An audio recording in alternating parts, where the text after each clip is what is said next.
Giovanni Vasserini, bonjour. Bonjour. Alors, de tous les chefs italiens de Paris, vous êtes probablement celui qui représente le mieux ou qui s'est inscrit le plus dans cette nouvel art de vivre qui refuse le luxe. On est ici, on a dans l'assiette quelque chose qui vaut peut-être 1 ou 2 étoiles, mais pas le verre, pas le cadre. Pourquoi ?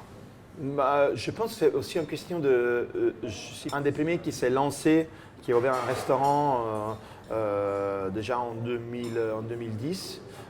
Donc j'ai vécu en fait ouvrir une entreprise ici, j'ai fait partie d'un mouvement de la bistronomie. Donc déjà, je me suis vraiment formé dans des périodes où pas mal de chefs ils se sont mis en question, ils sont sortis de certaines logiques gastro-classiques pour s'inscrire plutôt dans un autre mouvement qui voyait la même discipline, la même rigueur, la même qualité des produits, même encore peut-être plus intransigeant sur les saisons, appliqués sur des produits légèrement plus pauvres, dans des contextes moins luxueux, donc en sorte de démocratisation de la cuisine de luxe. Voilà, pourquoi vous ne voulez pas d'étoiles Michelin ? On a une clientèle qui est très réceptive à ce que nous on offre et qui est très confortable avec ce qu'on offre.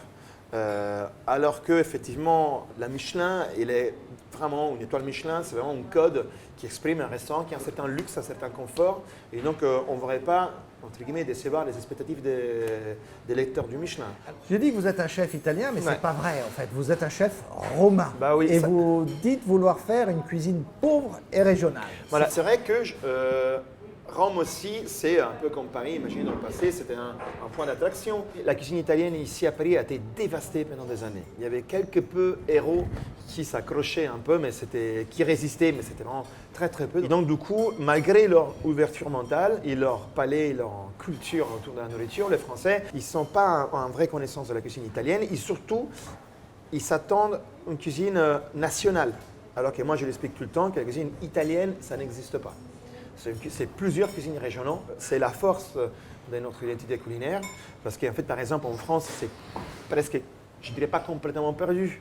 Mais si on pense qu'à Rome, on a une quarantaine de plats, 30 ou 40 plats traditionnels, ça correspond peut-être à ce que tout le monde pourrait dire de toute la France, en fait. Malgré la France, ça reste les pays de la gastronomie, de la restauration, de l'école. Et moi, j'ai appris, la plupart de mon métier, je l'ai appris ici en France. Mais c'est incroyable fichier des recettes, des savoir-faire, des traditions qu'il y en a en Italie, c'est quelque chose de, je pense, unique. Il y a aussi quelque chose, un mot en italien, genuino, qui est un mot qui existe en français. Le genuin, ça existe, sauf que personne ne le connaît. Alors que genuino, c'est quelque chose de très fort en Italie, c'est un sentiment très fort et qui exprime bien, me semble-t-il, ce que vous essayez de faire et ce qu'essaye de faire tout ce nouvel art de vivre. C'est quoi genuino ? Genuino, littéralement, c'est quelque chose entre, je pourrais dire, fait maison, saine, authentique. Je pense que c'est très très lié à justement à cette identité régionale. Quelque part, cette régionalité a comme conséquence une résistance à la modernisation. C'est aussi les pays, l'Italie, c'est aussi les pays de la religion. On est assez catholique, pas moi en tout cas, mais bon. Par contre, ça formate les gens à penser par des dogmes. Et ces dogmes-là, on peut l'appliquer à la cuisine, mais on est formé, on est formaté aux dogmes. Donc du coup, si on se trompe sur la pièce de porc qu'il faut mettre dans la carbonara, les gens, ils sont honte de les dire et ils ne peuvent pas les dire en fait. Pour Ducasse et Passard, le vrai luxe aujourd'hui, c'est le jardin.